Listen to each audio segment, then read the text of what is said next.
በተደጋጋሚ አንስቻለሁ። ፕሮፌሰር ብርሃኑ ዶክተር በለጠ በብዙ ጉዳዮች በማክሮ ኢኮኖሚክ ማሻሻያው ላይ በጣም ይጨቃጨቃሉ።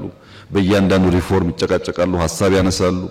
ለኔ የሚቀለኝ የራሴ ፓርቲ ሰዎች ሰብስቤ ካቢኔ ማድረግ ይሻለኛል። ቢኮዝ ካቢኔ ወስጄ ካላጸደቅኩ ልሰራ አልችልም። እነሱ ደግሞ ካቢኔ አባላት ናቸው። መደበቅ አልችልም አጀንዳውን። ሁሉም ጉዳይ እንደሚቀበሉ አድርጋችሁ አታስቡ። እንደዛ አይደለም። በብዙ ጉዳዮች ከፍተኛ ክርክር ያነሳሉ፣ ይቃረናሉ፣ ይጠይቃሉ።